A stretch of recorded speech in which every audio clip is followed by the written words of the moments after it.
Joe, so I'm a big fan of sneakers.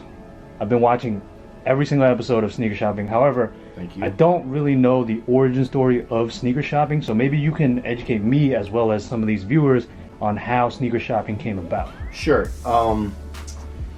There's actually a specific story of how it came about. We did one in, I think, 2009 with Jim Jones at Flight Club. I call him Puma. Don't call him Puma. Don't fuck his name up. You heard me?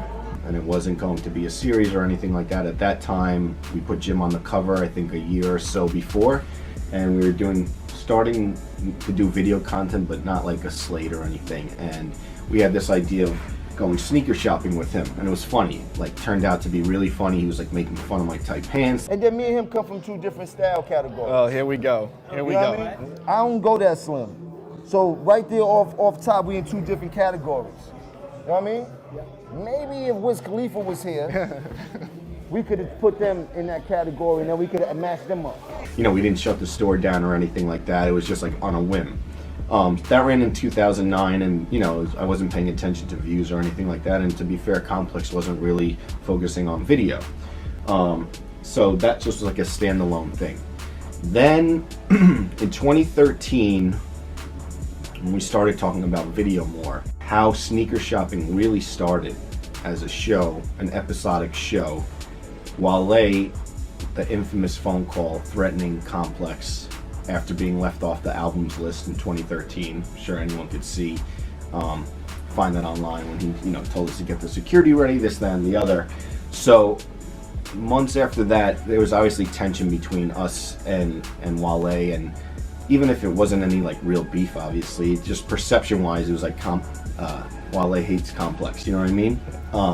So I had a thought about how we could mend that relationship, not do some 60 minutes drawn out interview with like a dark room about tell us how you feel when we left you off. So Wale's a big sneakerhead, everyone knows that. And I thought to myself, what's a good way to show people, the public, that we don't have problems with each other? You know what I mean? He's passionate about his craft, and I was like, we should do something sneaker related on camera. So I pitched it to his publicist, Jason, and I was like, listen, we both sides don't really want to address this. It was like a big deal for him, like, and I get it. So I was like, we should do like a sneaker video. I'm a sneakerhead, obviously, and he's a big sneakerhead. If we do something on video, and me being from Complex, it shows that like we could be cool.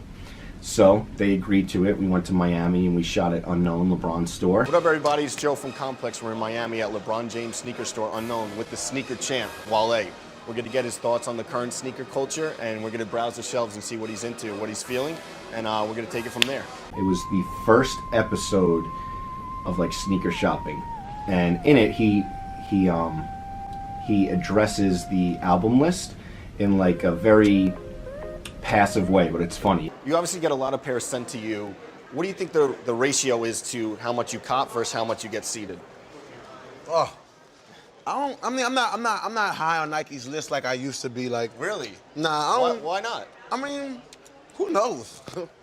Probably because I call magazines and go crazy sometimes. And like, it was the perfect way to address it. It played out exactly how I wanted it to play out, and since then, we've had a great relationship with Wale. A couple years later, or a year later, we had a cover with him and Seinfeld, and he just did Complex Con, the sneaker panel. So that episode got shot. It did well. And Donnie Kwok, who now is at The Ringer, he was one of my mentors basically here. He was like, Noah mentioned Donnie in the vlog a couple days ago. I landed the job basically because two of my very good friends, Donnie and Andrew. He was like, yo, you should just make this a series. Like, you should make this a series. And I was like, I don't know. Like, I never wanted to be on camera or anything like that. And he was like, yeah, but the Wale thing did well. And like, it's like a good piece of content.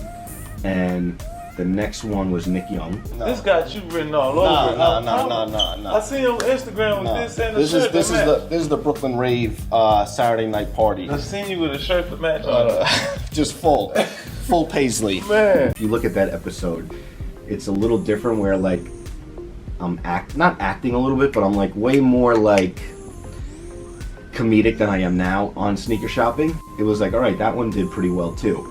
And then we're like, we should just make this a series. And then I think since then, or a couple months after the Nick Young one. It's been once a month since like 2014, and now, you know, we just launched Skip Bayless.